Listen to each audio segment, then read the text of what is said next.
कांग्रेस का राष्ट्रवाद भारत को जोड़ने का है, भाजपा का राष्ट्रवाद समाज को तोड़ने का है।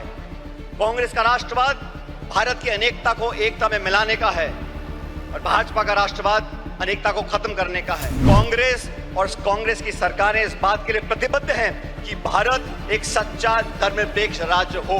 हमारा वही नारा है, नफरत छोड़ो और भारत जोड़ो। ये वो सरकार है जो किसानों का विरोध करती है। मुझे फक्र है कि हम उस पार्टी के कार्यकर्ता हैं जिसने संकल्प लिया है कि हम लोग किसानों का एमएसपी पर एक कानूनी अधिकार जनता को देंगे और 50% से ऊपर समर्थन मूल्य किसान को मिलेगा।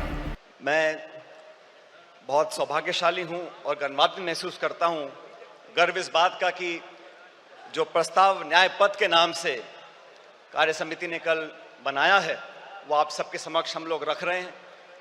And for those of our friends who don't speak Hindi, it will be available in English to all of you. साथियों, आज से ठीक 100 साल पहले महात्मा गांधी जी ने कांग्रेस पार्टी का अध्यक्ष पद संभाला था और ये 150वीं जयंती सरदार पटेल साहब की है। इस ऐतिहासिक अधिवेशन में हम यहाँ मौजूद हुए हैं और अभी आपने खड़गे साहब का भाषण सुना। देश में जो हालात बने हैं वो हम सबके सामने हैं, लेकिन आज न्याय पथ की क्यों जरूरत पड़ी है? देश में जो सरकार काम कर रही है, पिछले 10 सालों में महंगाई, बेरोजगारी, आर्थिक असमानता, ध्रुवीकरण और क्रूरता की सारी हदें पार कर चुकी है और भारतीय राष्ट्रीय कांग्रेस अब नफरत, नकारात्मकता और निराशा के इस वातावरण को बदलकर न्याय और संघर्ष के रास्ते पर चलने के लिए प्रतिबद्ध है। कांग्रेस की रगों में कुर्बानी और राष्ट्रवाद भरा हुआ है, लेकिन कांग्रेस के लिए राष्ट्रवाद क्या है? जो लोग राष्ट्रवाद की दुहाई देते हैं, राष्ट्रवाद का चोला ओढ़कर वोट बटोरने का काम करते हैं, मैं उन लोगों को बताना चाहता हूं कि कांग्रेस पार्टी का जन्म संघर्ष के लिए हुआ, देश की आजादी के लिए हुआ और कांग्रेस पार्टी के सुनहरे इतिहास में हमारे नेताओं ने जो कुर्बानियां दी हैं उसका पूरे देश और दुनिया में कोई दूसरा उदाहरण नहीं है। कांग्रेस पार्टी के नेताओं ने देश को अखंड रखने के लिए, चाहे इंदिरा गांधी जी हो, चाहे राजीव गांधी जी हो, चाहे सरदार बेअंत सिंह हो, उन्होंने अपने प्राण न्यौछावर किए, छातियों पे गोलियां खाई इस देश की अखंडता और समृद्धता को एक रखने के लिए। ये कांग्रेस का राष्ट्रवाद है। कांग्रेस का राष्ट्रवाद भारत को जोड़ने का है, भाजपा का राष्ट्रवाद समाज को तोड़ने का है। कांग्रेस का राष्ट्रवाद भारत की अनेकता को एकता में मिलाने का है और भाजपा का राष्ट्रवाद अनेकता को खत्म करने का है। सत्ता को हथियाने के लिए और बरकरार रखने के लिए धर्म, जाति, क्षेत्रवाद, भाषा, पहनावा और खान पान में लोगों को बांटने के लिए जो राष्ट्रवाद की दुहाई देते हैं, उनको आईना दिखाने का अब समय आ चुका है। वो लोग जो कांग्रेस मुक्त बनाने की बात करते हैं, मैं याद दिलाना चाहता हूं आपको, राजीव गांधी जी प्रधानमंत्री बने थे तो कांग्रेस के पास 400 से ज्यादा सांसद थे। हमने कभी नहीं सुना राजीव जी को बोलते हुए कि विपक्ष मुक्त देश बनाना चाहते हैं या भाजपा मुक्त देश बनाना चाहते हैं, लेकिन घमंड की ये परिकाष्ठा हो गई है कि कांग्रेस मुक्त बनाना चाहते हैं। मैं उन सब विरोधी ताकतों को बताना चाहता हूं कि कांग्रेस की जड़ें देश में तो बहुत मजबूत हैं ही, लेकिन गुजरात में भी बहुत मजबूत हैं और 400 पार का नारा देने वालों को पिछले लोकसभा चुनाव में जनता ने आईना दिखा दिया और बैसाखियों पर लाके खड़ा कर दिया सरकार चलाने के लिए। प्रजातंत्र की पहरी है और संविधान की रक्षक है कांग्रेस पार्टी। 1950 में जब संविधान लागू हुआ था, उससे पहले बाबा साहब अम्बेडकर ने खुद 25 नवंबर 1939 को संविधान सभा में कहा था कि कांग्रेस के बिना संविधान बनाना असंभव था। पिछले 75 सालों में कई सरकारें देश में आई, कांग्रेस की और गैर कांग्रेस की, लेकिन हर सरकार ने मूलतः संवैधानिक संस्थाओं को पोषित करने का काम किया, संवैधानिक संस्थाओं को संरक्षण देने का काम किया। लेकिन दुर्भाग्य से पिछले 10 साल से जो सरकार दिल्ली में बैठी है, उन्होंने जानबूझकर नीतिगत तरीके से सभी संवैधानिक संस्थाओं को जानबूझकर खोखला करने का काम किया है, उनकी पारदर्शिता को समाप्त करने का काम किया है। और ये आज की बात नहीं है, फरवरी 2000 में भाजपा की सरकार ने संविधान की समीक्षा के लिए एक आयोग बनाया और साजिशपूर्ण तरीके से खिलवाड़ करने की कोशिश करी, लेकिन राष्ट्रव्यापी विरोध किया कांग्रेस ने, पूरे देश के लोगों ने उनको अपने हाथ पीछे खींचने पड़े। और 2024 के लोकसभा चुनाव से पहले भाजपा नेताओं ने खूब कहा 400 पार करा दो, और भाजपा के सांसदीय उम्मीदवारों ने कई बार नारा देकर अपनी दुर्भावना को प्रकट किया कि कैसे वे संविधान के खिलवाड़ करना चाहते हैं। साथियों, भाषण देना अलग बात है, लेकिन सरकार के कामकाज को आप देखिए। 6 वर्ष पहले भाजपा सरकार ने सदन में कहा था कि जम्मू कश्मीर को पूर्ण दर्जा देंगे। सुप्रीम कोर्ट की कॉन्स्टिट्यूशनल बेंच ने आदेशित किया कि आप जम्मू कश्मीर को पूरा दर्जा दो राज्य का, आज तक नहीं दिया। मणिपुर में क्या घट रहा हम देख रहे हैं, गृह युद्ध के हालात बने हुए हैं, बलात्कार हो रहा है, लूटपाट हो रही है, महामारी बची है, लेकिन ना तो प्रधानमंत्री जी को वहां जाने का समय है, ना उनकी इच्छा है। वो लोग जो संविधान की बात करते हैं और अपनी कार्यप्रणाली से संवैधानिक संस्थाओं का दुरुपयोग कर कर अपने राजनीतिक प्रतिद्वंदियों को आरोपी बनाने का काम करते हैं, उनका पर्दाफाश करने का समय आ गया है। कांग्रेस पार्टी ने, राहुल गांधी जी ने, खड़गे साहब ने लोकसभा चुनाव से पहले इंडिया अलायंस का गठबंधन किया। देश के सामने जो चुनौतियां थी उसका सामना करने के लिए समान दृष्टिकोण रखने वाले दलों को साथ लेकर आए थे, और भविष्य में भी भाजपा सरकार को चुनौती देने के लिए संसद के अंदर और संसद के बाहर समय पड़ने पर तमाम हमारे इंडिया अलायंस के गठबंधन के साथियों के साथ हम चर्चा कर आगे बढ़ने का काम करेंगे। मैं धन्यवाद देना चाहता हूं राहुल गांधी जी का। सामाजिक न्याय की लड़ाई लड़ने का अगर रास्ता किसी ने दिखाया है तो राहुल जी ने दिखाया है।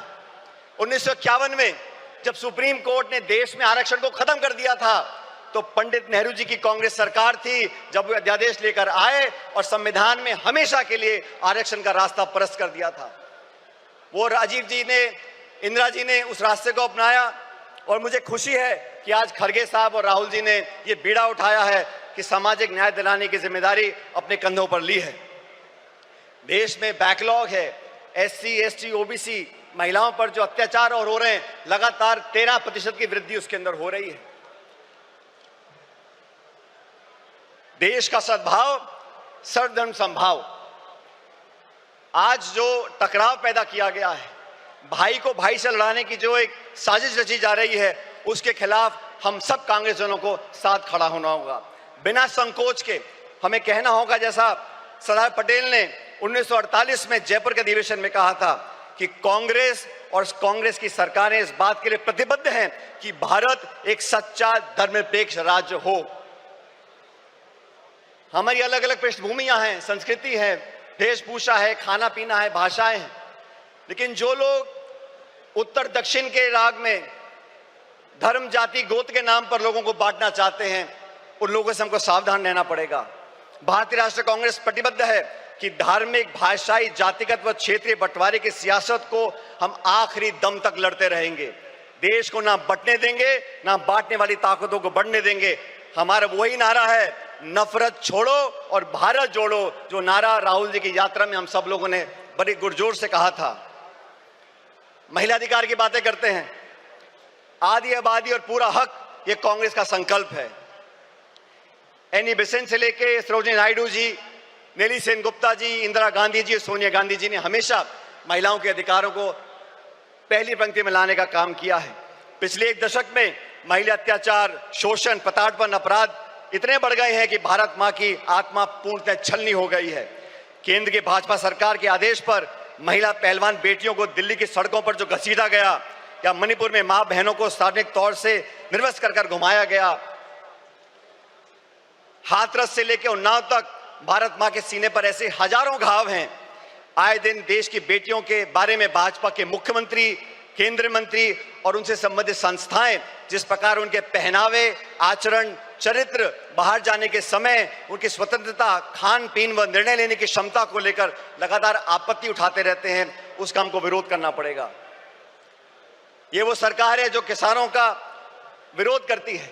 मुझे फक्र है कि हम उस पार्टी के कार्यकर्ता हैं जिसने संकल्प लिया है कि हम लोग किसानों का MSP पर एक कानूनी अधिकार जनता को देंगे और 50% से ऊपर समर्थन मूल्य किसान को मिलेगा।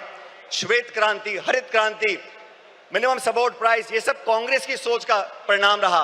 भाजपा ने तो 3 काले कानून लेकर आए, 16 महीने तक आंदोलन हुआ, 700 किसान शहादत हो गई उनकी, और फिर जाके भाजपा को अपने हाथ पीछे खींचने पड़े। आप सबको याद होगा साथियों, जमीन अधिग्रहण को लेकर राहुल गांधी जी ने भट्टा परसौल में एक आंदोलन किया था। तब कानून बना लैंड एक्विजिशन एक्ट का। उस भट्टा परसौल के आंदोलन के बाद से तमाम चंद उद्योगपति और भाजपा की सरकार ने मिलकर राहुल जी की छवि को धूमिल करने का काम किया था, और आज तक वो इस काम में लगे हुए हैं, क्योंकि गरीब की, किसान की, मजदूर की, अपेक्षित की आवाज उठाने का काम राहुल जी करते हैं, कांग्रेस पार्टी करती है। आज इस अधिवेशन से, इस प्रस्ताव के माध्यम से हम एक बार फिर किसान के प्रति अपने समर्थन को रेखांकित करना चाहते हैं। अर्थव्यवस्था की हम बात करें 2 मिनट के लिए। मनमोहन सिंह जी की सरकार में 10 साल में 27 करोड़ लोगों को गरीबी रेखा से उठाया गया, 8% की जीडीपी ग्रोथ हुई। आज के जो हालात हैं, और कृपया करके गौर से सुनिए, इस देश के जो 1% सबसे अमीर लोग हैं, उनके पास देश की 40% संपत्ति है। 1% अमीर लोगों के पास 40% संपत्ति है, और जो निचले 50% लोग हैं, उनके पास मात्र 6.5% संपत्ति इस देश की है। हम लोग आज अधिवेशन मौजूद हैं, ये संकल्प लेके यहां से जाना पड़ेगा। कर्नाटका में हम लोगों ने संकल्प लिया कि 2025 संगठन का वर्ष होगा। साथियों, मैं चाहता हूं इस अधिवेशन की महक पूरे देश के हर गांव, हर ढाणी, हर कस्बे तक पहुंचे। जिस इच्छा शक्ति के साथ हम संघर्ष कर रहे हैं, जिस मजबूती से राहुल गांधी जी, मोदी जी और पूरी सरकार को चुनौती दे रहे हैं, उनके साथ कंधे से कंधा मिलाकर हम लोगों को राजनीतिक विजय प्राप्त करनी पड़ेगी। और राजनीतिक विजय प्राप्त करने के लिए संगठन को मजबूत करना बहुत जरूरी है। न्याय का संकल्प, संघर्ष का पथ। आज साथियों, हम एकजुट हो जाएं, पूरी दृढ़ इच्छा शक्ति के साथ न्याय का संकल्प करें, संघर्ष के पथ पर आगे बढ़ें। और आज इस बेहद कठिन दौर से हम गुजर रहे हैं, लेकिन हम सभी साथी कार्यकर्ता मजबूती से कांग्रेस की अपनी असीम संगठनात्मक क्षमता, दक्षता, कार्यकुशलता के आधार पर अधिक से अधिक विस्तार करें, और भारतवासियों के लिए न्याय के संघर्ष का संकल्प सरकार हम साकार करेंगे। ये संघर्ष रंग लाएगा और विजय दिलाएगा। मैं अंत में दिनकर साहब की कुछ पंक्तियों को परिभाषित कर आपके बीच रखना चाहता हूं। चले संघर्ष आठों याम तुमसे, चले संघर्ष आठों याम तुमसे, करेंगे अंत तक संग्राम तुमसे। हमारे न्याय की संकल्पना साकार होगी, कांग्रेस की फिर जय जयकार होगी। बहुत बहुत धन्यवाद। जय हिंद।